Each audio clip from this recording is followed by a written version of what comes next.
Hello everyone, शुरू करते हैं आज का lecture related to electronics for MSc and BSc.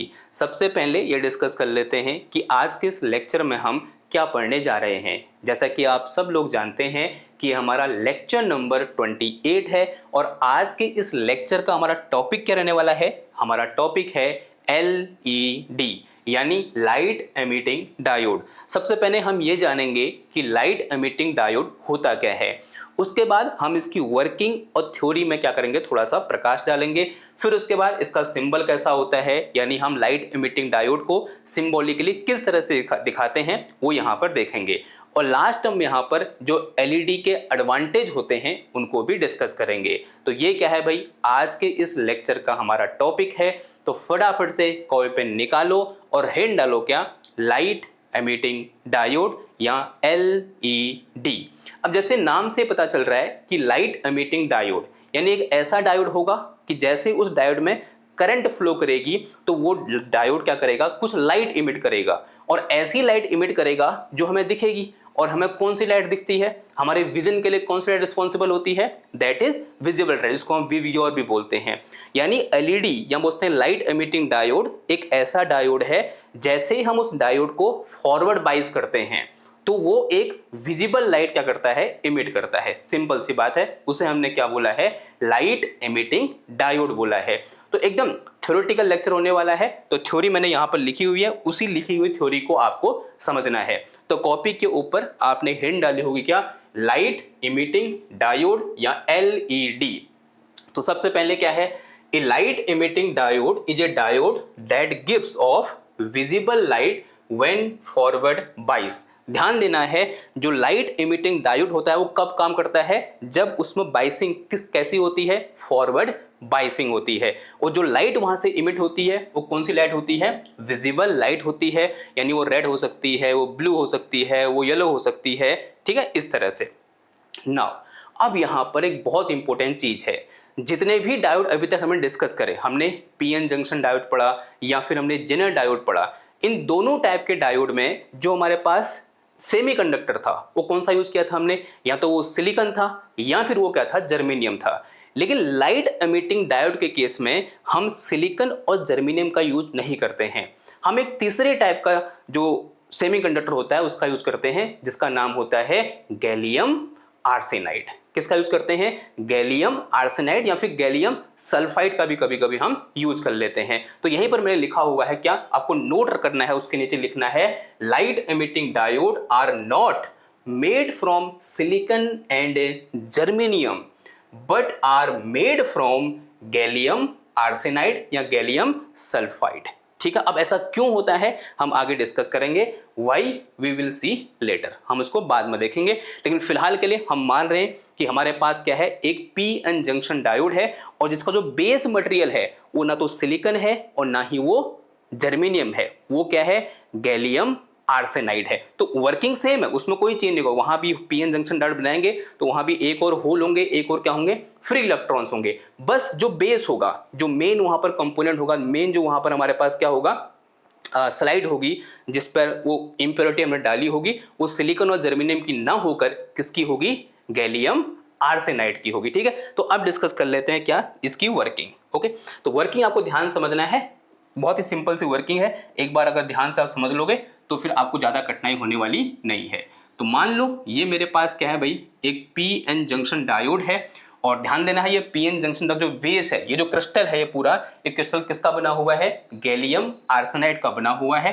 तो यहां मान लिया ये कौन सी साइड है भाई, हमने मान ली P साइड है और दूसरी साइड कौन सी है, N साइड है। तो मान लो ये कौन सी साइड है, N साइड है या फिर P साइड बोल दो। तो ये P साइड है भाई और ये कौन सी साइड है, N साइड है। यहाँ क्या होती है, इस तरह से एक डिप्लेशन लेयर होती है।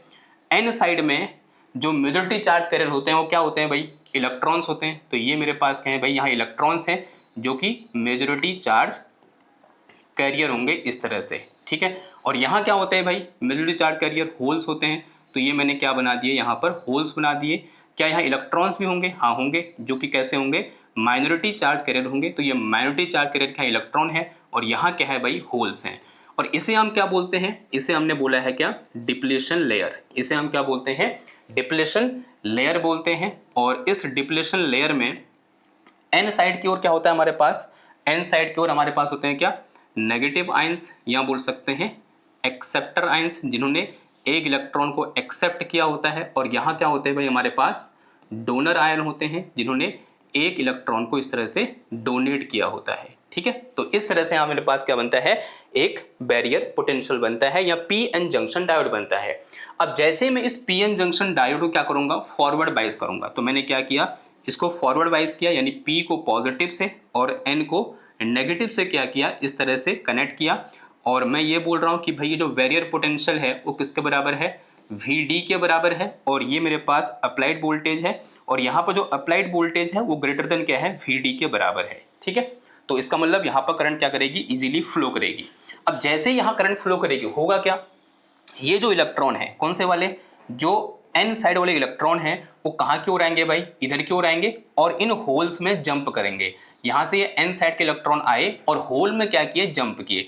इलेक्ट्रॉन आए, होल में जंप किए, इलेक्ट्रॉन आए और होल के अंदर क्या करेंगे, जंप करेंगे। ठीक है, इलेक्ट्रॉन आएंगे, माना इलेक्ट्रॉन आया और इस होल में क्या करेगा, जंप करेगा। ठीक है, उसी टाइम पर एक इलेक्ट्रॉन निकल के यहाँ जाएगा और सेम टाइम पर इलेक्ट्रॉन निकल के फिर यहाँ आएगा, और उस तरह से यहाँ पर क्या करेगी, एक फॉरवर्ड बाइस करंट फ्लो करेगी।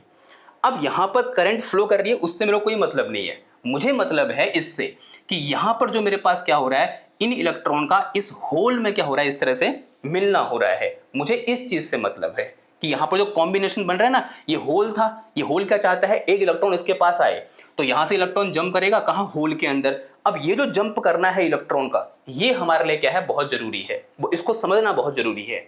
अब ये फ्री इलेक्ट्रॉन्स हैं और ये होल्स हैं।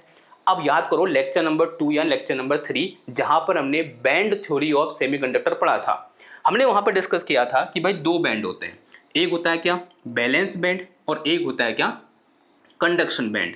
और जो भैया हमारे फ्री इलेक्ट्रॉन होते हैं वो कहाँ होते हैं, कंडक्शन बैंड में होते हैं, और जो होल्स होते हैं वो कहाँ होते हैं, बैलेंस बैंड में होते हैं। तो ये मेरे पास बैलेंस बैंड है, ये कंडक्शन बैंड है। अब यहाँ क्या है भाई, यहाँ मेरे पास फ्री इलेक्ट्रॉन्स है, यहाँ क्या है, ये फ्री इलेक्ट्रॉन्स है, किस बैंड में, कंडक्शन बैंड में। और यहाँ क्या है, बैलेंस बैंड में भाई होल्स है मेरे पास। अब मुझे जल्दी से बता दो, इनमें से किसकी एनर्जी ज्यादा होगी, फ्री इलेक्ट्रॉन्स की या फिर होल्स की। सिंपल सी बात है भाई, बैलेंस बैंड में जो होल्स होंगे उनकी एनर्जी क्या है, कम है, वो लो एनर्जी स्टेट में होंगे, और इलेक्ट्रॉन कहाँ होंगे, हाई एनर्जी स्टेट में होंगे। अब यहाँ पर क्या हो रहा है, इलेक्ट्रॉन, जो फ्री इलेक्ट्रॉन है वो कहाँ जंप कर रहे हैं, होल के अंदर जंप कर रहे हैं, यानी वो कहाँ आ रहे हैं, कंडक्शन बैंड से बैलेंस बैंड में आ रहे हैं। माना यहाँ से एक इलेक्ट्रॉन, कौन सा वाला, मैंने एज्यूम कर लिया, ये इलेक्ट्रॉन यहाँ से कहाँ कूदा, इस होल के अंदर कूदा। जैसे ये इलेक्ट्रॉन होल के अंदर कूदेगा, यानी ये हाई एनर्जी लेवल से लो एनर्जी लेवल में आ रहा है, या बोल सकते हैं हाई एनर्जी बैंड से लो एनर्जी बैंड में आ रहा है, यानी इसकी एनर्जी क्या हो रही है, कम हो रही है। अब एनर्जी गायब तो हो नहीं जाएगी, तो जो कम हुई हुई एनर्जी है वो मुझे किसी दूसरी फॉर्म ऑफ एनर्जी में देखने को मिलेगी। और वो दूसरी फॉर्म ऑफ एनर्जी यहां पर होती है क्या, या तो वो हीट के फॉर्म मुझे देखने को मिलेगी, या फिर मुझे वो विजिबल लाइट के फॉर्म में वो एनर्जी देखने को मिलेगी। और जैसे ही यहां पर वो एनर्जी इमिट हो गया, अब एक इलेक्ट्रॉन तो कूद नहीं रहा है, बहुत हजारों इलेक्ट्रॉन ऐसे कूद रहे हैं। जब वो हजारों इलेक्ट्रॉन क्या होंगे, इन होल के साथ कंबाइन होंगे, जब यहां पर रिकॉम्बिनेशन होगा होल और इलेक्ट्रॉन का, तो वहां पर क्या होगा, इलेक्ट्रॉन हाई एनर्जी लेवल से लो एनर्जी लेवल में जंप करेंगे, और इस ट्रांजिशन के दौरान हमें कुछ एनर्जी वहां पर रिलीज होती हुई दिखेगी, जो एनर्जी हमें या तो हीट के फॉर्म में दिखेगी या फिर लाइट के फॉर्म में दिखेगी। और जो लाइट के फॉर्म में वहां पर मुझे एनर्जी देखने को मिलेगी, वही क्या है, विजिबल लाइट है, और इसलिए वो एलईडी क्या करेगी, ग्लो करेगी। तो हमारे घरों में लगी होती है एलईडी, आप सबने एलईडी देखी है, तो वहां पर यही हो रहा होता है।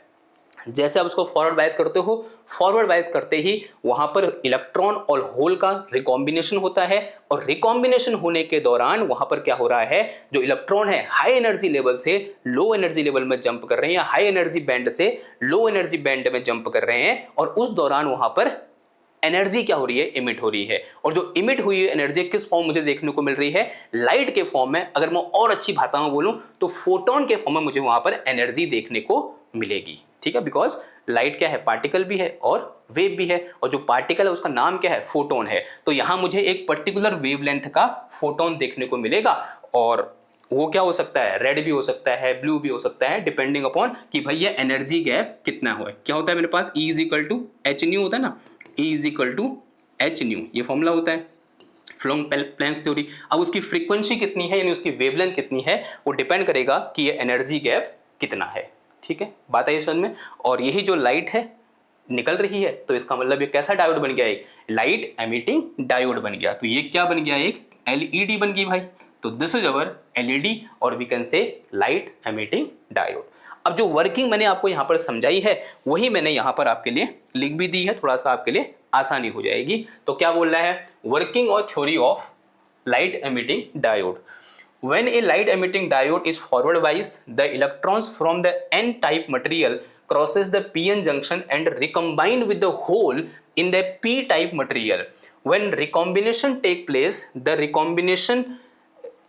recombining electron released energy in the form of heat or light. आपको यहाँ पर देखने को मिल रहा है हीट और लाइट के फॉर्म में यहाँ पर एनर्जी मुझे देखने को मिलेगी। तो इस तरह से क्या होगी, यहाँ पर लाइट इस एलईडी से इस डायोड से बाहर निकलेगी। ठीक है बात। अब बारी आती है किसकी, इसके सिंबल की। तो सिंबल बहुत ही आसान है। डायोड का सिंबल हम तो जानते हैं, पीएन जंक्शन डायोड का सिंबल हमने ऐसा कुछ बनाया है।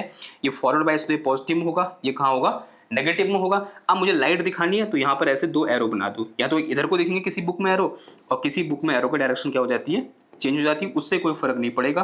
तो एरो कभी ऐसे हो सकते हैं, कभी ऐसे हो सकते हैं। ठीक है, तो एरो किसको दिखाता है कि लाइट यहां से क्या हो रही है, इमिट हो रही है। तो ये क्या हो गया, इसका सिंबल हो गया। ध्यान देना है ये कैसा होता है, फॉरवर्ड बाइस होता है। ठीक है, ओके। नाउ अब अगला सवाल, थोड़ा थ्योरी में और आगे बढ़े कि भाई क्यों वहां पर एनर्जी डिलीट हो रही है, क्यों वहां पर लाइट रिलीज हो रही है। हाँ, एक्सप्लेनेशन बड़ा सिंपल है, मैंने कर दिया। एक बार जो लिखा है उसको भी पढ़ लेते हैं। Electrons are in the conduction band, it means they have higher energy, and holes are in valence band which have lower energy. When recombination take place, electrons jumps from higher energy level to lower energy level या higher energy band to lower energy band. So during this process, electron loses some kind of energy in form of heat or light, in form of heat and light, because वो गर्म भी होता है और light तो निकलती है जो हमें हमारी आंखों तक पहुंचती है, जो हमारे विजन के लिए रिस्पॉन्सिबल वहां पर हो रही होती है। ठीक है, तो ये क्या है भाई, इसका एनर्जी लेवल डायग्राम है। तो ये डायग्राम बना लीजिए, या पिछला जो मैंने वहां बोर्ड बनाया था, पिछले स्लाइड में बनाया था उसको बना लो, या फिर इसको बना लो, या तो आप इसको बना लो या फिर इसको बना लो, आपकी मर्जी है। ठीक है, ये वाला बना लो यहाँ पे। अब बारी है किसकी भाई, इसके सिंबल की। सिंबल कैसा होता है, ऐसा होता है, अभी मैंने यहाँ बना दिया आपको। ये एनोड है, ये कैथोड यानी पॉजिटिव होगा और ये नेगेटिव होगा। और सेम बनाना कैसा है, जैसे पीएन जंक्शन का बनाया था, बस एक चेंज करना है, यहाँ पर दो ऐसे एरो लगा देने हैं। एरो किस चीज को दिखा रहे हैं कि भाई यहाँ पर लाइट निकल रही है। अब ये एरो यहाँ को भी हो सकता है, यहाँ को भी हो सकता है, डिपेंडिंग अपॉन, अलग अलग बुक में अलग अलग होता है। अगर एरो देखे तो इसका मतलब किसको दिखा रहा है, लाइट एमिटिंग डायोड को दिखा रहा है। ठीक है, नाउ अब अगला सवाल ये आता है कि भाई मैंने बोला था फर्स्ट में लेक्चर के कि यहाँ पर हम न तो सिलिकॉन का यूज करते हैं ना ही जर्मेनियम का यूज करते हैं, हम यहाँ पर गैलियम आर्सेनाइड या फिर गैलियम सल्फाइड का यूज करते हैं। क्यों करते हैं भाई, देखो रीजन बड़ा ही सिंपल है। सिलिकॉन और जर्मेनियम से बने हुए जो डायोड हैं उनमें भी रिकॉम्बिनेशन होता है। हमने पढ़ा है, पूरी थ्योरी पढ़ी हुई है पीएन जंक्शन डायोड की, कैसे वो फॉरवर्ड बायस में काम करता है, कैसे रिवर्स बाय करंट फ्लो करती है और कैसे फॉरवर्ड बायस करंट फ्लो करती है, हमने पूरा पढ़ा हुआ है। वहां पर भी रिकॉम्बिनेशन होता है, लेकिन वहां पर जो रिकॉम्बिनेशन के दौरान एनर्जी निकलती है या हीट निकलती है वो उतनी ज्यादा नहीं है कि हमें कुछ लाइट दे दे। तो उसके लिए मेरे पास क्या है, दूसरा टाइप का एक सेमीकंडक्टर है जिसको हम क्या बोलते हैं, गैलियम आर्सेनाइड बोलते हैं। बस सिंपल सा रीजन है, देखो वही मैंने यहाँ पर लिखा हुआ है, why are LEDs not made from silicon and germanium. क्या है reason, in germanium and silicon diode almost the entire energy is given up in the form of heat and emitted light is insignificant. यानी वहां पर जितनी मतलब गर्म तो होता ही है वो, तो जो वहां पर रिकॉम्बिनेशन में एनर्जी का लॉस हो रहा है वो हीट के फॉर्म मुझे देखने को मिलती है और लाइट के फॉर्म में एनर्जी देखने को नहीं मिलती है। However in material like gallium arsenide the numbers of photons of light energy is sufficient to produce quite intense visible light. ठीक है, सिंपल सा रीजन है, आप इसको लिख लोगे या फिर समझ लो अपने दिमाग में और लिखा अपनी भाषा में सकते हो। ओके, नाउ अगला है आप यहाँ पर क्या, ये हो गया हाँ कि भाई जो लाइट इमिटेड है और जो फॉरवर्ड वाइज करंट है उसके बीच क्या रिलेशन होता है। और एक्सपेरिमेंटली ये देखा गया है, इंटेंसिटी ऑफ रेडिएटेड लाइट, जो लाइट वहां से निकल रही है उसकी इंटेंसिटी किस तरह से वेरी करती है। ये देखा गया है कि वो फॉरवर्ड वाइज करंट और जो रेडिएटेड लाइट है दोनों एक दूसरे के प्रोपोर्शनल होते हैं, डायरेक्टली प्रोपोर्शनल होते हैं। तो क्या लिखा है भाई, experiment shows that the intensity of radiated light is directly proportional to the forward current of LED. यानी फॉरवर्ड बायसिंग में करंट जितनी ज़्यादा होगी उतना ज़्यादा वहाँ पर मुझे रेडिएटेड लाइट देखने को मिलेगी। और अप्रॉक्सीमेटली कैसा ग्राफ आता है, ऐसे एक प्रोपोर्शनल वाला ग्राफ आता है, स्ट्रेट लाइन ग्राफ आता है जो कि ऐसे सेंटर से पास कर रहा है। ठीक है, ये कैसा ग्राफ है, theoretical graph, sorry experimental graph है। तो एक्सपेरिमेंटली ऐसा कुछ देखा गया है। ओके, नाउ अब बारी है किसकी भाई, इसके एडवांटेज की। बहुत सारे एडवांटेज आप जानते हो, ऐसी बहुत सारी मार्केटिंग भी होती है कि भाई पावर कम खाता है, वोल्टेज कम वोल्टेज में चल जाता है, बहुत ड्यूरेबल होता है। जब एलईडी के ऐड आते हैं या एडवर्टाइजमेंट आपकी टीवी में दिखता है, ये सारे एडवांटेज वहीं से ले रखे हैं, ऐड से ही ले रखे हैं। क्या है भाई पहला एडवांटेज, भाई लो वोल्टेज में चल जाता है। अब जो पुराना बल्ब होता था ना, कौन सा वाला, फिलामेंट वाला, वो लो वोल्टेज में नहीं चलता था, ये चल जाता है आराम से। फिर क्या है भाई, इसकी लाइफ टाइम बहुत ज़्यादा होती है, लगभग 20 साल इसकी लाइफ टाइम होती है। आपने देखा होगा आपके घरों में कुछ इंस्ट्रूमेंट ऐसे हैं जिनमें एलईडी लगी होती है इंडिकेटर के तौर पर, वो इंस्ट्रूमेंट 20 साल से चल रहे हैं। जैसे आपके बाहर लगा होगा मीटर, ठीक है, मीटर में एलईडी लगी होती है ना, वो जलती है लाल और रेड और ग्रीन कलर की। तो जितने साल वो मीटर को हो गए, वो मीटर को कितने साल हो गए, जितने साल आपके घर को बने हुए हो गए। हाँ, वो एक्सपायर हो जाता है एक टाइम के बाद, लेकिन 10 साल 20 साल आराम से वो मीटर चलता है और उसमें एलईडी जलती रहती है 10-20 साल के लिए, लगातार जलती है वो। तो ये इनकी जो लाइफ है वो बहुत ज़्यादा है इन कंपेयर टू जो आम बल्ब या फिलामेंट वाला बल्ब हमारे घर में पहले लगता था। तो भाई लाइफ लॉन्ग है इसकी, बहुत ज़्यादा लॉन्गर लाइफ है, मोर देन 20 साल तक चल सकता है। अगला क्या है भाई, फास्ट ऑन ऑफ स्विचिंग है, ऑन करते ही जल जाता है, ऑफ करते ही बंद हो जाता है। ऐसा नहीं कि भाई ऑन करिए आप देखे हो ऐसे करके जलेगा, ऐसा नहीं है। ठीक है, एनर्जी इफिशिएंट है। ठीक है, इसकी एनर्जी इफिशिएंसी बहुत ज़्यादा है, मतलब बहुत कम एनर्जी खाता है ये। ठीक है, एनर्जी इफिशिएंट है। ठीक है, ये बोल कर ही बेचा जाता है इसको, एलईडी को। ठीक है, सरकार ने भी बीच में क्या कहता है, बहुत सस्ते में एलईडी बेची थी। फिर क्या है, इको फ्रेंडली है भाई, 100% रिसाइकेबल है। पहले क्या होता था ना, जब नई नई एलईडी आई थी तो एलईडी वापस कर देते थे हम दुकानदार को, तो होता क्या था, रिपेयर हो जाता है। अब तो घर ही में कर लेते हैं लोग जिनके पास सोल्डिंग मशीन है, क्योंकि बस एक कांटे से दूसरे कांटे को मिलाना होता है। किसके हेल्प से, सोल्डिंग मशीन की हेल्प से। अगर आप उतना कर लेते हो तो वो एलईडी सही हो जाती है। अब जिसको पता नहीं है तो वापस करके आता है, फिर दुकानदार क्या करता है, उसको वो सोल्डिंग करता है, फिर सोल्डिंग करके उसको आधे दाम में फिर बेच देता है।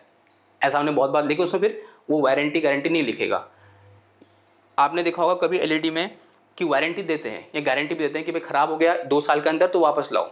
उसमें उनका बहुत ज़्यादा खर्च नहीं होता है, बस वो एक सोल्डिंग मशीन से ऐसे टाँका लगाते हैं, वो टाँका लगाते सही हो जाता है। ठीक है, तो भाई ये क्या है, 100% रिसाइकेबल है, यानी 100% इसको क्या कर सकते हैं, रीयूज में ला सकते हैं। और लो हीट इमिशन, ठीक है, हीट भी क्या होती है, इससे बहुत कम निकलती है। मेरे घर में भी एलईडी लगी हुई है।